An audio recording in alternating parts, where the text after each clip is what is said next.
කොනිචිවා right ළමයි අද අපි SSW කන්ස්ට්‍රක්ෂන් ඉන්ඩස්ට්‍රි එක ගැන පොඩ්ඩක් කතා කරන්න හිතන්නේ. මුලින්ම මම ගැන කතා කරලා ඉන්නම්. මම පැතුම් දැනට ජපානයේ මේ කන්ස්ට්‍රක්ෂන් ඉන්ඩස්ට්‍රි එකට එම තමයි සර්වේ කරන්නේ.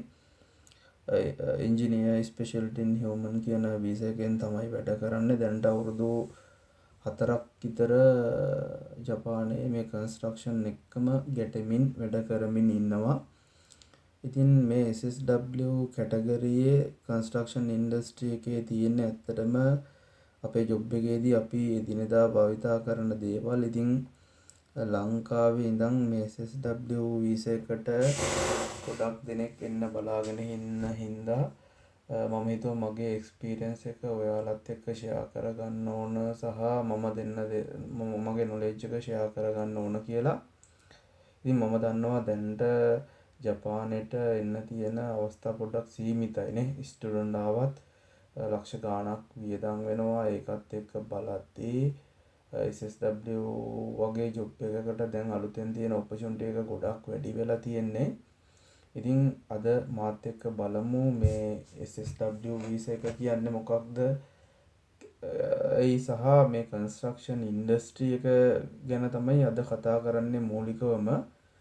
මුලින්ම මම SSW ගැන පොඩි හැඳින්වීමක් කරන්නම්. මම හිතන්නේ ගොඩාක් වීඩියෝ තියෙනවා ඔයාලට SSW වීසා එක කියන්නේ මොකක්ද කියලා. හැබැයි මම ටිකක් හෙව්වා එක වීඩියෝ එකක්වත් තිබ්බේ නැහැ මේ කන්ස්ට්‍රක්ෂන් සම්බන්ධයෙන්. කන්ස්ට්‍රක්ෂන් කියන්නේ මොකක්ද ඒක ඩීප් කතා කරපු එක channel එකක්වත් තිබ්බේ නැහැ. මගේ ටාගට් එක තියෙන්නේ මේ කන්ස්ට්‍රක්ෂන් ඉන්ඩස්ට්‍රි එක ගැන ඒ නොලෙජ් ටික දිගටම මේ විදිහට වීඩියෝ හදලා ඔයාලත් එක්ක ෂෙයා කරගන්න එක තමයි මගේ ටාගට් එක. රයිට්. ළමයි මුලින්ම එන්නම් ස්පෙસિෆයිඩ් ස්කිල් වර්කර් කියන එක. ඒ කියන්නේ SSW කියන්නේ මොකක්ද කියන එක. ළමයි මේ SSW වීසා එක 2019 දී තමයි ජපානයට හඳුන්වලා දුන්නේ. 2019 හඳුන්වලා දුන්නට පළවෙනි SSW කට්ටිය එන්න 2022 වගේ ඉඳන් තමයි පටන් ගත්තේ. මුලින්ම ලංකාවට ආවේ නෑනේ. මුලින්ම වියට්නාම්, මියන්මාර්, නේපාල් ඒ වගේ රටවල් වලට ගිහින් තමයි ලංකාවට ආවේ. ඒකින්ද පටන් අරගෙන තියෙන්නේ 2019. ඒ වගේම දැන් අපේ සබ්ජෙක්ට් එක ගැන කතා කරොත් ඉදිකිරීම් ශේෂ්ත්‍රය සඳහා JAC කියන ආයතනය මගින් සඳහා තමයි මේ අපේ කන්ස්ට්‍රක්ෂන් කියන එකට විභාගය පවත්වන්නේ. රයිට්. ඒ වචර විභාගයට වැදගත් වෙන්නේ නිකන් මතක තියාගන්න. JAC Japan Association for Construction Human Resource කියන ඒ ආයතනයෙන් තමයි අපේ මේ සිවිල් ඉන්ඩස්ට්‍රි එකට අදාළ වන ස්කිල් ටෙස්ට් එක පවත්වන්නේ. රයිට්. ළමයි මේ කන්ස්ට්‍රක්ෂන් ස්පෙෂලිටි ස්කිල් ඉවලුවේෂන් එකේ කෑලි 3කට බෙදනවා මේ සිවිල් ඉන්ඩස්ට්‍රි එක.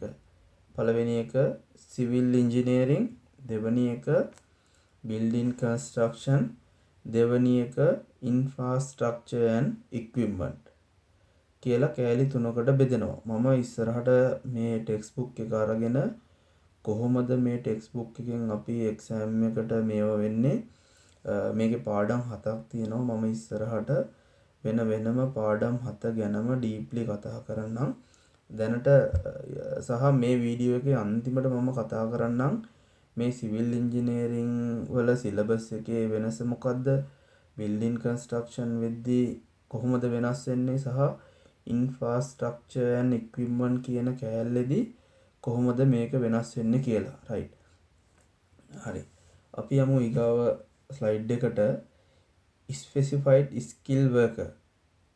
මේක අපි මේ SSW 1 කියලා කියන්නේ. මොකද SSW 2 කියලාත් කැටගරි එකක් තියෙනවනේ. රයිට්. SSW 1 කියන්නේ 1 කියන ලෙවල් එකට අදාළව වීසා එක ගන්න ඔයාට ඔප්ෂන් දෙකක් ඕන. ඒ කියන්නේ ඔයා ස්පෙසිෆයිඩ් ස්කිල් ඉවැලුවේෂන් එක්සෑම් එකකින් පාස් වෙලා තියෙන්නත් ඕන. ඊට අමතරව ජපන් භාෂා විභාගයක්. ඒ කියන්නේ JLPT N4 හරි TFT බේසික් වගේ විභාගයක් සමත් වෙලා තියෙන්න ඕන. ඒ දෙකම සමත් වුණොත් විතරයි ඔයාට මේ SSW1 කියන වීසා එකට අයිදුම් කරන්න පුළුවන් වෙන්නේ.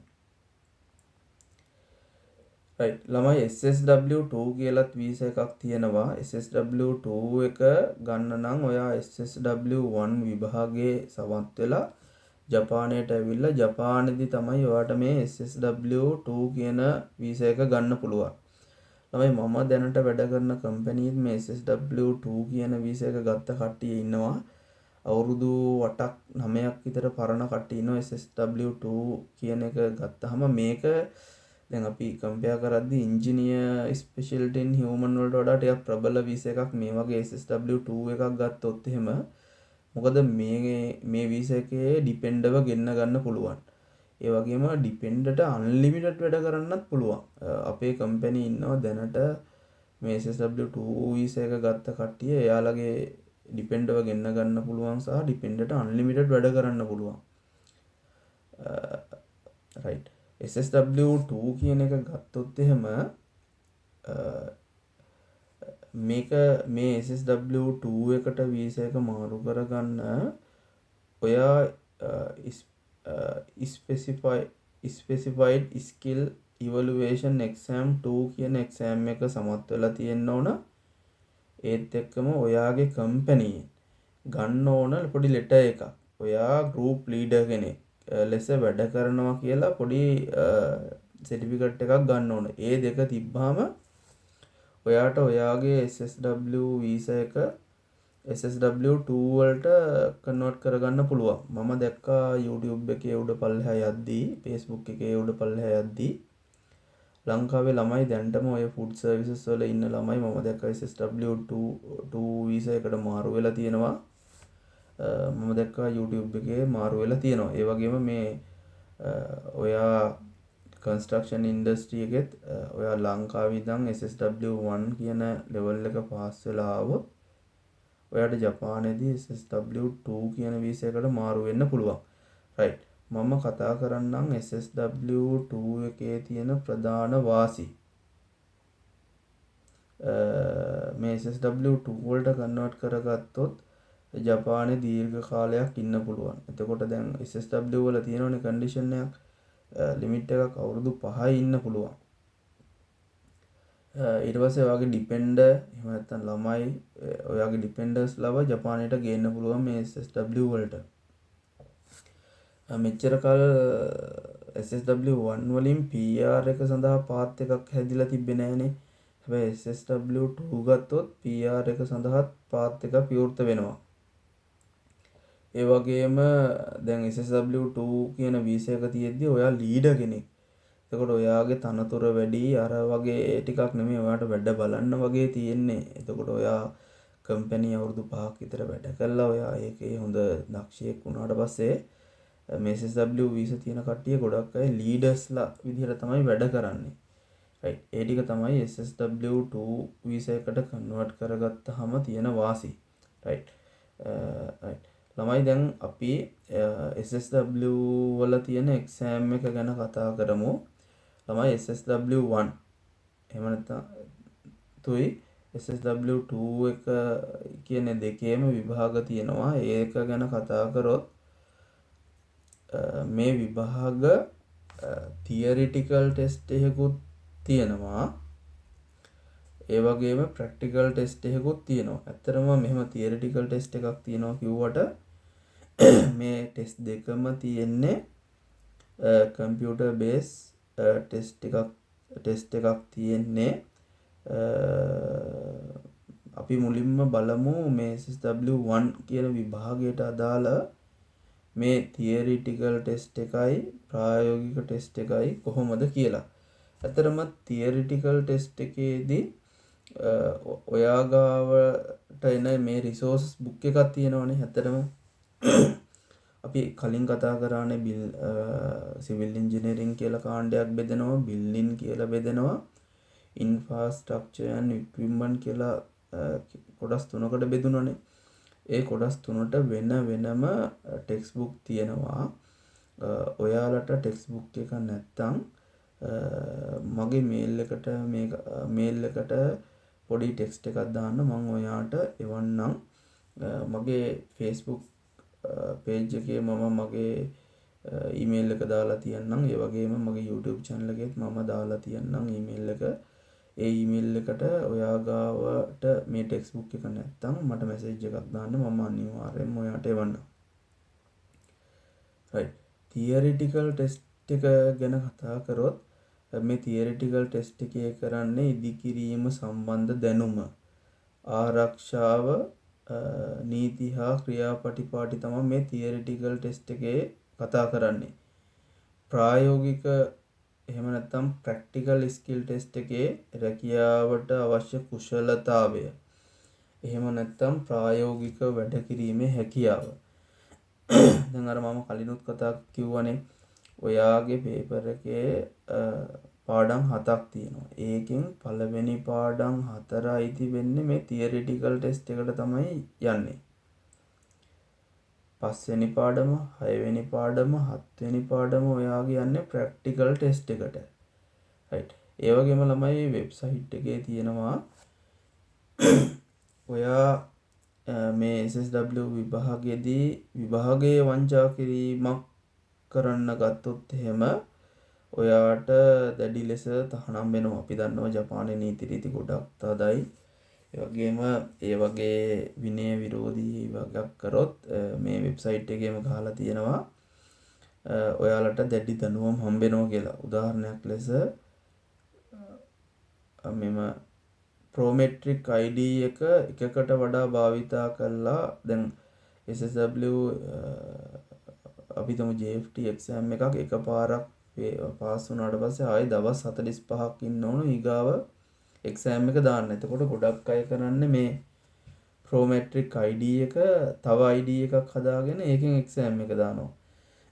හැබැයි ඒ වගේ එකක් අහු වුණොත් එහෙම ඔයා විභාග නීති උල්ලංඝනය කරා කියලා අහු වෙලා ඔයාගේ විභාග ප්‍රතිඵලය අවලංගු වෙනවා. ඒ වගේම තව මාසයක් යනකම් ඔයාට එක්සෑම් එක කරගන්නත් බැරි වෙනවා.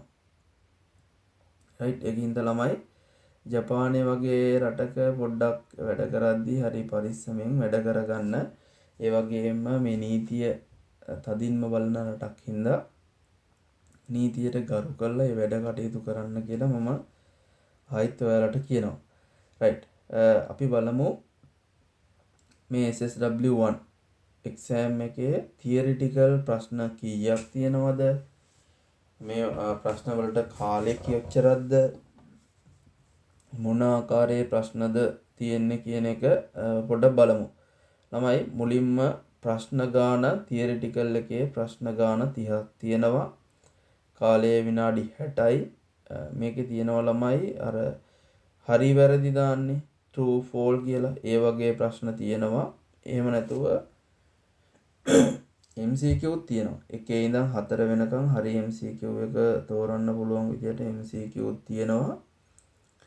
මේක තියෙන්නේ කම්පියුටර් බේස් ටෙස්ට් එකක්. පරිගණකයෙන් තමයි පිළිතුරු ලැබෙන්නේ. සමත් වෙන්න අවම ලකුණු 65ක් ගන්න ඕන මේ තියරිටිකල් පේපර් එක. right. ප්‍රායෝගික කුසලතා පරීක්ෂණය ගැන කතා කරොත් ප්‍රශ්න ගාන විනාඩි 20යි. ප්‍රශ්න 20යි. කාලය විනාඩි 40යි. මේකෙත් තියෙනවා අර true සහ false එහෙම නැත්නම් හරි වැරදි කියන ප්‍රශ්න තියෙනවා. මේක තියෙන්නේ කම්පියුටර් බේස් එක්සෑම් එකක්. ලකුණු 65ක් ගන්න ඕන පාස් වෙන්න.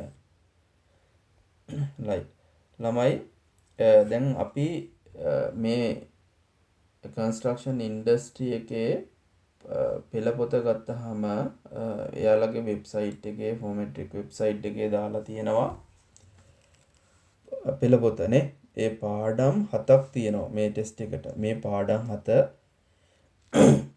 ජපන් වලින් ගත්තොත් එහෙම සාමාන්‍යයෙන් පිටු 100 ජපන් පොතේ තියෙන පිටු 120ක් විතර. මේ 120 හොඳට කියව ගන්න පුළුවන් වෙන්න ඕන. කියවන්න පුළුවන් වුණොත් විභාගෙ ගොඩ දාන්න පුළුවන්.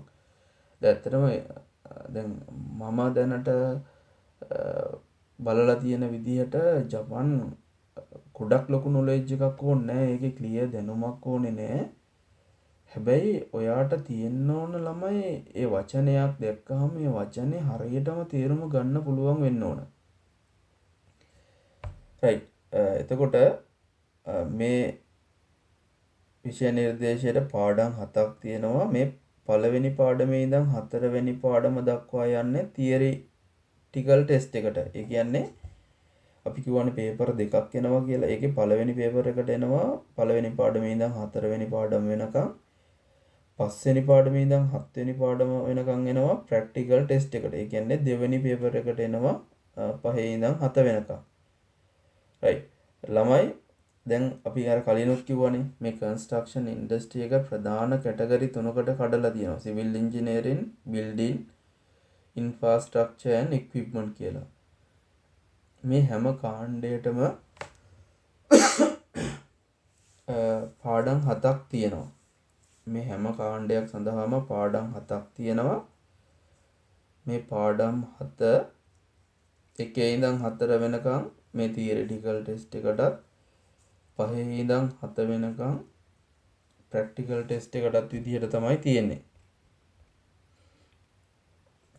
එතකොට මේ දැන් ආයි තේරුම් ගන්න තියෙනවා තියරිටිකල් ටෙස්ට් එකේ පාඩම් 1 ඉඳන් 4 වෙනකම්ම ඔයා සිවිල් ඉන්ජිනියරින් කරත්, ඔයා බිල්ඩින් කරත්, ඔයා ඉන්ෆ්‍රාස්ට්‍රක්චර් ඇන්ඩ් ඉක්විප්මන්ට් කරත් මේ පාඩම් 4ම පොදුයි.